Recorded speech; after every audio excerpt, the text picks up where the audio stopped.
మీకు అర్ధరాత్రి 12 గంటలకి కళ్ళొస్తున్నాయా? తెల్లవారుజామున 3 గంటలకి కళ్ళొస్తున్నాయా? తర్వాత మళ్ళీ 6ంటికి తెల్లారిపోయిన తర్వాత కళ్ళొస్తున్నాయా? వీటికి ఒక్కొక్క టైంలో వచ్చేటటువంటి ఒక్కొక్క కళకి ఒక్కొక్క అర్థం ఉంటుంది. దానితో మీ జీవితం మీద ప్రభావం ఉంటుంది. అంతేకాదు మర్నాడే ఆ ప్రభావం కనబడుతుంది.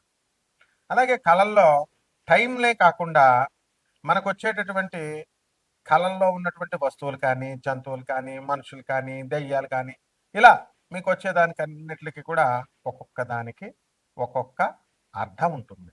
ఆ అర్థం ప్రకారమే మనకి జరుగుతుంది జీవితంలో. ఇప్పుడు ఉదాహరణకి మనకి రేపు ఏదైనా కీడు జరగబోతుంది అనుకోండి. ముందు రోజు నుంచే మనకి 2, 3 రోజులు ముందు నుంచి మనసు కీడిస్తా ఉంటుంది. ఏదో ఏదో అవుతున్నట్టుగా, ఏదో గుండె పిండేసినట్టుగా ఉంటుంది. కాబట్టి ఇలాంటివన్నిటికి దేనికి కారణం అంటే మనకి ఈ శకునాలు అంటాం దాన్ని. ఇప్పుడు నాకొక శిష్యుడున్నాడు హరీష్ అని. మరి బండి మీద విపరీతంగా రోజుకి మనకి ఎంత లేదైనా పాపం ఓ 30-40 కిలోమీటర్లు మినిమం వెళ్ళేవాడు. తర్వాత అలా 15 సంవత్సరాలు వెళ్ళినటువంటి అతనికి ఒకరోజు కలొచ్చింది. అతను బండి మీద నుంచి పడిపోతున్నట్టు. అది ఎప్పుడొచ్చిందండి? తెల్లారుజామున 3 గంటలకు వచ్చింది. మరి కరెక్ట్‌గా మర్నాడు తెల్లారుజామున పడిపోయాడు పాపం. చేతులకు దెబ్బలు తగిలినాయి. చిన్న చిన్న దెబ్బలు అయినప్పటికీ కూడా ఇది నిజ జీవితంలో జరిగిందా? లేదా? జరిగింది. ఇకపోతే మనకి అత్యద్భుతంగా ఎదగాలి అనే తపనతో చాలా మంది ఉంటారు. కష్టపడతా ఉంటారు. కుంభరాశిలో ఏలినాటి శని జరుగుతున్నప్పుడు కూడా ఇప్పుడు ప్రెజెంట్ 2025లో ఒక వ్యక్తికి ఏనుగు కల్లోకి వచ్చింది. మరి మర్నాడే ఒక 50 లక్షల రూపాయల వర్క్ వచ్చింది అతనికి. ఆ వర్క్‌తో అతను అప్పులన్నీ తీర్చేసుకున్నాడు. ఈ విధంగా ఒక వ్యక్తికి లారీ కల్లోకొచ్చింది. లారీ కల్లోకొచ్చిన 4 రోజులకి ఒక నల్లని వ్యక్తి వచ్చాడు. వచ్చి ఈ యొక్క లారీ అమ్మకానికి ఉందండి అన్నాడు. కొన్నాడు. అతను ఏమైందో తెలుసా ఆ లారీ వల్ల? అతనికి 2 ఇల్లులుండేవి. లారీ వ్యాపారం బానే ఉంటదని మనం పెట్టుకుంటాం కదా! లారీ వెళ్తుంది, వస్తుంది. రోజుకో ప్రాబ్లమ్ చెప్తున్నాడు లారీ క్లీనరు. రోజుకో ప్రాబ్లమ్ చెప్తున్నాడు డ్రైవరు. అటు బండి వదులుకోలేక, ఇటు వ్యాపారాన్ని ఆపుకోలేక ఏం చేశాడంటే అతను ఆ ఒక ఇల్లు నెమ్మదంగా అమ్మేసుకోవడం జరిగింది. కాబట్టి ఇవన్నీ కూడా అదృష్టం కానీ, లేకపోతే మనకొచ్చేటటువంటి దురదృష్టం కానీ, ఇవన్నీ కళల రూపంలో మనకి భగవంతుడు మనకి ప్రసాదిస్తాడు. తర్వాత చాలా మందికి పాములు కల్లోకొస్తుంటాయి. అంటే చాలా రకాల కల్లోకొస్తాయి. ఎక్కువగా వచ్చేటటువంటి వాటిలన్నిటిని కూడా ఒక కేటగరైజ్ చేసి చెప్తున్నాను. పాములు కల్లోకొస్తాయి. ఆ పాములు నేల మీద పాములు, నీటిలో పాములు ఇలా వస్తాయి కదా! ఇలా వచ్చినప్పుడు పాము మిమ్మల్ని పెద్దవాళ్ళు మన ఇంట్లో పెద్దవాళ్ళు చెప్తూ ఉంటారు. పాము కాటేయాలండి అని. కాటేస్తేనే మంచి కళ. లేకపోతే పాము అనేటటువంటిది గాలి, దెయ్యము అని చెప్తూ ఉంటారు. పామొస్తే ఏమవుతుందో తెలుసా మీకు? చక్కగా ధనం, ధనం రాబోతుంది. నాగదేవత పాము. అందువలన గాలి, దెయ్యం అని పెద్దలు పాపం మామూలుగా చెప్తూ ఉంటారు. అలా కాకుండా మనం ఈ జ్యోతిష పరంగా మనం కనుక తీసుకున్నట్లయితే మనకు కొన్ని అర్థాలు ప్రత్యేకంగా ఈ పాముల కల్లోకొచ్చినప్పుడు, మనకి చేపల కల్లోకొచ్చినప్పుడు, నీటి జంతువుల కల్లోకొచ్చినప్పుడు, కప్ప, నీరు ఉన్నటువంటి ఇవన్నీ కూడా మనకి పైకి పైకి తేలుతున్నట్టు కల్లోకొస్తున్నాయనుకోండి, మనం కష్టాల నుంచి బయటకొచ్చేస్తున్నట్లు లెక్క. అదృష్టం మనల్ని వరించబోతోంది అని అర్థం. ఎక్కువగా సామాన్యంగా అందరికీ ఎవరి కల్లోకొస్తారు తెలుసా? యూత్ చదువుకునేటటువంటి పిల్లలకి మరి వాళ్ళకి పుస్తకాలు, పెన్నులు కల్లోకి రావాలి. కానీ ఈ మధ్య కాలంలో వాట్సాప్‌లు, ఫోన్‌లు కల్లోకొస్తున్నాయి. ప్రేమల్లో పేగలోతుల్లో దిగిపోయినటువంటి వాళ్ళుంటారు. వాళ్ళకి వాళ్ళ ప్రియురాళ్ళు కల్లోకొస్తారు. ఇది సహజం ఇది. కానీ ఈ ప్రియురాళ్ళు కల్లోకొస్తే త్వరలోనే మనకి మన జీవితం భస్మమైపోతుందని అర్థం అనమాట. త్వరలోనే మనకి కెరీర్ పరంగా మనం దెబ్బతింటాం. ఆ తర్వాత మన భవిష్యత్తు దెబ్బతినేటటువంటి ఛాన్స్ ఉంది అని. ఎందువల్లనండి బాబు ఇదేంటండి మాకు ఆలే కల్లోకి వస్తున్నారంటే, ఇప్పుడు డైరెక్ట్లీ ప్రపోర్షనల్ అని, ఇన్వర్స్లీ ప్రపోర్షనల్ అని మనం చెప్పుకుంటాం. అందువలన ఈ ఇన్వర్స్లీ ప్రపోర్షనాలిటీలోకి వచ్చేటటువంటి ఇదే ఈ యొక్క ప్రియులు ప్రియురాళ్ళు ఇదంతా కూడా. మీరు నిజం చెప్పండి, గుండెల మీద చేసుకుని ఎవ్వరన్నా పెళ్ళి అయిన తర్వాత కానీ, లేదా పెళ్లికి ముందు ప్రేమ వ్యవహారాలు ఇప్పుడు పెళ్లి చేసుకునే వాళ్ళు కొంతమందికే సక్సెస్ అవుతాయి అనుకోండి. వీళ్ళు ఎవ్వరైనా బాగుపడిన వాళ్ళు ఉన్నారా? పెళ్ళి అయిన వాళ్ళు కూడా ఇప్పుడు కాపురాలు చేస్తున్నటువంటి వాళ్ళు కూడా ఏదో సమస్య చెప్తానే ఉంటారు. ఏదో అప్పుల బాధ అంటాడు, లేకపోతే భర్త ఆ, ఇంకా సంపాదించట్లేదనో, లేకపోతే భర్త తాగుతున్నాడనో రకరకాల సమస్యలు వస్తాయి. వీళ్ళందరికీ విచిత్రం ఏమిటని తెలుసా మీకు? అందరూ అసహించుకునేటటువంటి చాలా మంది ఇప్పుడు జనరేషన్ మారింది అనుకోండి. కొంతమంది అసహించుకునే మందు బాటిల్ కల్లోకి వస్తే మనకి త్వరలో డబ్బు రాబోతుంది అని అర్థం. యూనివర్సల్ ప్రపోర్షనాలిటీ సూత్రం అది. సో ఈ విధంగా మనకి బంధువులు కల్లోకి వస్తున్నారు కళకళలాడుతూ. పెళ్ళి అవుతున్నట్టు కల్లోకి వస్తారు. పెళ్ళి అవుతున్నట్టు వస్తే చనిపోయినట్టు రావాలి, పెళ్ళి వస్తున్నట్టు వస్తే మంచిది కాదు అని అంటారు. పెళ్లి కూతురు, కొత్త పెళ్లి కూతురు కల్లోకి రావాలి. నీకు నువ్వే కల్లోకి వచ్చావనుకోండి, అబ్బా అద్భుతం అనమాట. ఆ తర్వాత త్వరలో కుడికన్ను కొట్టుకోవడం అని ఉంటుంది. మనకి తెల్లవారుజామున కూడా మనకి కళ్ళు కుడికన్ను కొట్టుకోవడం, ఇవన్నీ కూడా మనకు కొంతమందికి అనుభవంలోకి వస్తాయి. ఇలా చాలా రకాలు. మర్రి చెట్టు, రావి చెట్టు, తర్వాత ఈ ఉమ్మెత్తు చెట్టు, ఇవి కల్లోకి రావాలి. ఇవి కల్లోకి వచ్చినప్పుడు మనకి ధనం రాబోతోంది అని అర్థం. అలాగే ఆమదం చెట్టు, ఆమదం నూనె రాసుకుంటున్నట్టు కనుక కల్లోకి వస్తే త్వరలో మనకి జగడం, యుద్ధం జరగబోతోంది, శత్రునాశనం జరగబోతోంది అని అర్థం. గొడుగు కల్లోకి వచ్చింది అనుకోండి, మనము మన వంశీకులో మన దూరపు చుట్టాలు ఎవరో ఒకరు మన దగ్గర బంధువులు పైకి వెళ్ళిపోతున్నారని అర్థం. ఇక చెప్పులు కల్లోకి వచ్చినాయి అనుకోండి, మనకి త్వరలో కష్టాలు పోతున్నాయి అని అర్థం. మనము బండరాయిని మనం కొడుతున్నట్టుగా కల్లోకి వచ్చింది అనుకోండి, త్వరలో డబ్బు రాబోతోంది అని అర్థం. క్లాస్ రూమ్ కల్లోకి వచ్చింది అనుకోండి, స్టూడెంట్స్కి వస్తుంది ఎక్కువ జ్వరం వస్తుంది అనమాట. మర్నాడు ఇటువంటి స్టూడెంట్స్కి ఏమవుతుంది, క్లాస్ రూము, క్లాస్ టీచరు ఇలాంటి వాళ్ళు వస్తే జ్వరం వచ్చేస్తుంది మర్నాడు. కానీ వాళ్ళ యొక్క భవిష్యత్తు ఆ కాంపిటేటివ్ ఎగ్జామ్లో ఏదైతే రాస్తున్నారో అటువంటి వాళ్ళకందరికీ కూడా జాబ్ రాబోతోంది అని. కాబట్టి ఏరోప్లేన్ ఎక్కినట్టు కల్లోకి వస్తే చాలా మంది పెద్దలు మనోళ్ళు చెప్తారు ఇంకా పైకి వెళ్ళిపోతున్నట్టే అని. కాదు, విదేశాలకు వెళ్ళిపోతున్నారు అని అర్థం. ట్రైన్ కల్లోకి వచ్చింది అనుకోండి, మనకి త్వరలో మనం ఓ పొలం కొనబోతున్నాం అని అర్థం. ఏమిటయ్యా ఇవన్నీను అంటే పూర్వీకులు సాంప్రదాయాలు ఉంటాయి, ఆచార వ్యవహారాలు అని కొన్ని ఉంటాయి అన్నమాట. పెద్దవాళ్ళు ఏది చెప్తే మీ ఇంట్లో మీ అమ్మమ్మ, మీ తాతయ్య, మీ నాయనమ్మ, మీ తాతయ్య ఏది చెప్తే అది శాసనం. దీన్ని మించినటువంటి ఆచారము వ్యవహారము ఏమి ఉండదన్నమాట. కాబట్టి చాలా మంది ఇటువంటి కళలు మనకు వచ్చినప్పుడు అందరూ కూడా ఏమండి గురుగారు రెమెడీస్ ఏంటండి, రెమెడీస్ ఏంటండి అని అడుగుతూ ఉంటారు. రెమెడీస్ అనేటటువంటివి ఏమి ఉండవండి. రెమెడీస్ చేసుకుంటే మీకు అలా అలవాటు చేస్తారనమాట. రెమెడీస్ చేసుకోవడం వల్ల వస్తుందని. ఉప్పు మిరియాలు తీసి అప్పుడు కళ్ళలో వేసిన తర్వాత పేడ కళ్ళలో వచ్చిన తర్వాత లేచి తలంటు స్నానం చేసి ఆ ఉప్పుని మిరియాలని భగవంతుడి దగ్గర పెట్టి దీపారాధన చేయడం ఒకటే రెమెడీ. ఇక మనము దాన ధర్మాలు చేసుకోవాలి బాగా. అనాథ పిల్లలకి దాన ధర్మాలు చేసుకోవాలి. తర్వాత ఈ యొక్క సాధువులకి దానం ధర్మాలు చేసుకోవాలి. వికలాంగులకి దాన ధర్మాలు చేసుకోవాలి, పేదవారికి దానం ధర్మాలు చేసుకోవాలి. మనిషి ఈ ఇవి తప్ప మిగతా అన్ని కార్యక్రమాలు చేస్తున్నాడు. షాపింగ్కి వెళ్తున్నాడు, కొంటున్నాడు, ఇవన్నీ కూడా కాదు.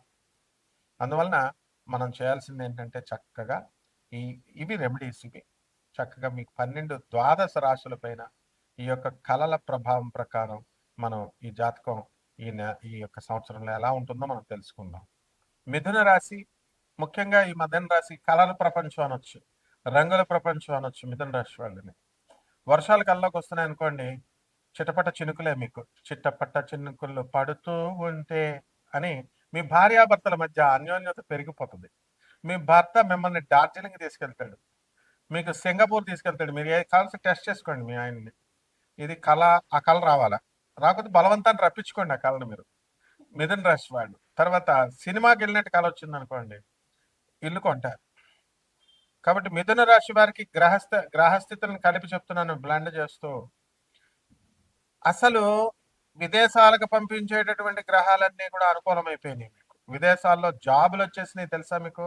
వెళ్ళారు మిథున రాశి వాళ్ళు. ఆల్రెడీ వెళ్ళినటువంటి వాళ్ళకి ప్రమోషన్స్ కొత్తగా వచ్చినాయి వాళ్ళందరికీ కూడా. అంటే ఎంజాయ్ చేస్తున్నారు విదేశాలకు వెళ్ళినటువంటి వాళ్ళు. తమ భర్తలను, భార్యలను ఎవరైతే ఒకళ్ళు వెళ్తున్నారో విదేశాల నుంచి వాళ్ళకి ఓ 2 నెలల వీసా మీదో, 3 నెలల వీసా మీదో మొత్తం మీద వీళ్ళని తీసుకొస్తున్నారు. మరి ఆ విధంగా ఈ యొక్క మిథున రాశి వారికి అందరికీ కూడా ఆప్తులు దూరం అయిపోతారు. నెగెటివ్ కూడా చెప్పాలి కదమ్మా మరి. మీకు ఏమనుకోకండి ప్లీజ్ దయచేసి. మిథున రాశి వాళ్ళకి కొంతమందికి బలుపు ఎక్కువమ్మా. ఆ బలుపు వల్ల ఏమవుతుందంటే మిత్రులు, సోదరులు అందరూ వెళ్ళిపోతారు. దయచేసి ఏమనుకోద్దమ్మా. మా గురుగారు గరికపాటి నరసింహారావు గారు అన్ని ఏమనుకోద్దమ్మా అంటారు. మరి మేము తిడుతుంటే బాధపడుతున్నారు మీరు.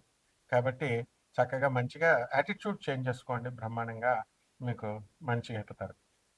ఇకపోతే ఇల్లులు కొంటారమ్మా. ఇల్లు ఆల్రెడీ మొగుడు దగ్గర ఉన్నటువంటి డబ్బులన్నీ పెట్టేసి ఎక్కడ అక్కకి ఇచ్చేస్తాడో, ఎక్కడ చెల్లెలకి ఇచ్చేస్తాడో అని కొనిపించేసారమ్మా మీరు ఆల్రెడీ. 1, 2, 3 ఇల్లులు మినిమం ఒక్కొక్క మిథున రాశి వాళ్ళు కొనిపించారు. కాల్స్ చేసుకోండి. ఏమంటే మాకు రావట్లేదండి అంటే మీరు అమాయకులు. ధర్మాన్ని నమ్ముకున్నారు, విదురనీతిని నమ్ముకున్నారు. అటువంటి వాళ్ళ పరిస్థితి కొంచెం ఇప్పుడు టెంపరీగా కష్టాల్లో ఉన్న తర్వాత పర్మనెంట్గా సూపర్బ్గా ఉంటుంది. అండ్ రిటైర్ అయిపోయిన వాళ్ళు కొంతమంది నాకు కాల్ చేశారు, ఒకళ్ళిద్దరు. అంటే నా 7 సంవత్సరాల సర్వీస్లో వాళ్ళు ఏమంటారంటే, ఏమండి వాళ్ళకేంటంటే నువ్వు కోటీశ్వరుడు, ఆడు రేపో మాపో చచ్చిపోవడానికి చావుకు దగ్గరికి వచ్చేస్తాడు. వాడికి ఇంకా నాకు పెళ్ళి అవుతుందా అని ఒకడు అడుగుతాడు, లేకపోతే నేను ఇల్లు కొంటానా అని ఒకడు అడుగుతాడు, నాకే సలహాలు ఇవ్వాలని అంటాడు. అరే తాతకి దగ్గర నేర్పితే ఎట్లా అమ్మా? తాతకి ఆంజనేయ స్వామి ముందు వచ్చి కోతులు చిన్న చిన్న గంతులు వేస్తాయి ఎట్లా చెప్పు? గురువులు సేవ చేసుకొని చేసుకొని పెరిగినవాడిని నేను. కాబట్టి కాంటిన్యూస్ లెజెండ్స్ నా గురువులు, విన్నావా? అందువలన మనం ఏం లేదు, జస్ట్ నాకు ఫోన్ చేయాలని సరదాగా ఉందనుకోండి, ముల్లపూడి సత్యనారాయణమూర్తి అని యూట్యూబ్లో కొట్టండి. ఆ తర్వాత అప్పుడు నాకు సలహాలు ఇద్దరు కానీ ఏమండి అంటది. ఏంటో తెలుసా ఇది? సింహం అంటుంది. ఈ సింహాలు కల్లోకి వచ్చినాయి అనుకోండి, మీకు మీకు త్వరలో అద్భుతాలు జరగబోతున్నాయని అర్థం. మీకు సింహం అరుపే తెలీదు, జూకి వెళ్ళరు. మరి మనకి సలహాలు ఇవ్వాలంటే ఎట్లా అమ్మా? అది ఈజీ అయ్యే పని కాదు. కానీ ఎవరైతే కపట బ్రహ్మల, కపట జ్యోతిష్కుల, కపట మంత్రగాళ్ళు ఉన్నారో వాళ్ళకి ట్రై చేయండి. ఇక్కడ మిథున రాశి వాళ్ళకి ఇంకేం కావాలి చెప్పండి? మీ పిల్లల్ని కొత్త కాలేజీల్లో జాయిన్ చేస్తారు, ఫీజులు ఎక్కువ కడతారు.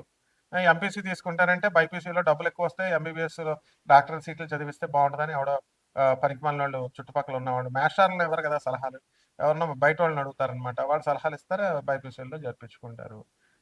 అటు ఎంబీబీఎస్ సీటు పోతే ఇటు మామూలుగా ఇంజనీరింగ్ అన్నా చేసుకుంటారు, ఏదో ఒకటి చదువుకుంటారు. ఏ చదువుైనా ఒకటే కదా. సో ఈ మిథున రాశి వాళ్ళకి ఏంటి ఇప్పుడు? ఏమంటే మేము బయటికి వెళ్ళి మేము ఎంజాయ్ చేయాలండి సరదాగా అంటే ఎవరు వద్దన్నారు? వెళ్ళండి. సో మా అత్తగారులు అట్టు వస్తున్నారు అంటే ఎవరేం అటురారు. దిస్ ఇస్ ఫ్రీడమ్ అనమాట మీకు.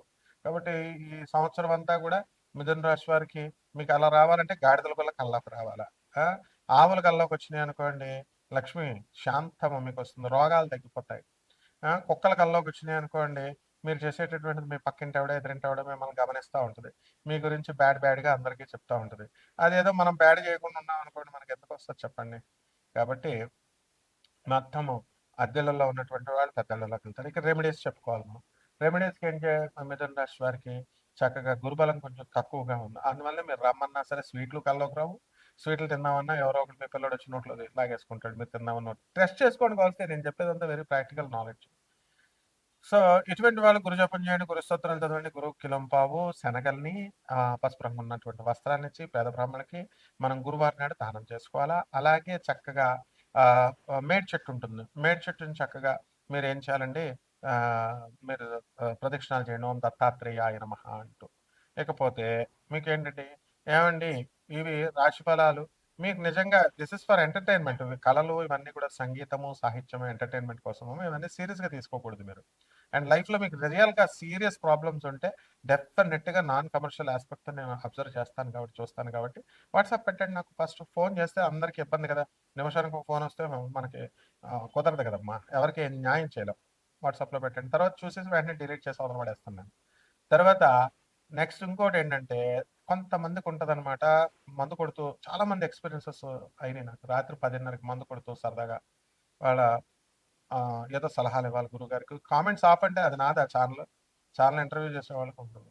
అలాగే తర్వాత మనకి రెలెవెంట్‌గా టైటిల్స్ లేవంటే ఒక వీడియో పబ్లిక్ మీటింగ్‌లో మేము ఒకటి మాట్లాడేసాం అనుకోండి. అది ఎన్నో రకాలుగా అందరూ సోషల్ మీడియా కదమ్మా! ఆపలేం. అందరూ వేసుకుంటారు. డౌట్స్ అన్నీ వదిలేసేయండి. మీకు పనికొచ్చే డౌట్స్ మీ లైఫ్‌ని మంచిగా బాగు చేసుకోవడం కోసం ఉదారత్వం నేర్చుకోండి. పేదలకు సహాయం చేయండి. అనాథలకు సహాయం చేయండి. తర్వాత ధర్మంగా ఉండండి. విదురుల వారు చెప్పారు. మనకు కష్టాలేమి ఉండవు. అడుక్కున్నా పర్లేదు మనం. గంజి తాగినా పర్లేదు. ఆ తర్వాత మనకి చక్కగా ఈ యొక్క సాధువులకి సహాయం చేయండి. వికలాంగులకు సహాయం చేయండి. ఇంతకంటే ధర్మం ఎవడైనా చెప్తాడా? కాబట్టి మీకప్పుడు కష్టాలొస్తే నన్నడగండి. ఇయన్నీ చేసి, "ఏవండీ కష్టాలొచ్చినాయండి" అని. అందరూ ఏం చెప్తారు? లక్షల రూపాయలు పెట్టరా, లక్షల హోమాలు చేద్దాం, ఇయి చేద్దాం. లేకపోతే యూనివర్స్, యూనివర్స్ విశ్వం చెప్పండి. దేవుళ్ళు ఎవరు లేరు. దేవుళ్ళు విశ్వం చేసేస్తది అన్నవాళ్ళే పాపం చాలా దురదృష్టవశాత్తు వాళ్ళకి విశ్వం ఏం చేయకుండా చాలా మంది చనిపోయినోళ్ళు కూడా ఉన్నారు. యాక్సిడెంట్‌లయినోళ్ళున్నారు. కాబట్టి ఈ రకంగా మీరు ఈ ఈ యాటిట్యూడ్ చేంజ్ చేసుకోండి చక్కగా.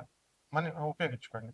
ఏ మాత్రం కనుక నా ఇష్టానికి భిన్నంగా కనుక వెళితే నేను మిమ్మల్ని ఏం చేయను నేను. నా ఫోన్ నెంబర్ తీసేస్తాను. నో కాంటాక్ట్ ఇంకెవరికి కాంటాక్ట్‌లోకి ఉండమనమాట. అందువలన అంటే కొంతమంది పేదవాళ్ళకన్నా ఉపయోగపడుతది కదా! మనం నాన్ కమర్షియల్ యాస్పెక్ట్‌తో చెప్పినప్పుడు. సో, డెఫినిట్‌గా నాకు మీరు చూడండి కావాల్సితే ఎక్కడైనా సరే గుడ్ నేమ్ తప్ప బ్యాడ్ నేమ్ ఉండదు నాకు. అందువలన మనం ఎవరి దగ్గర కూడా మనము పీడించే మనుషులం కాదు.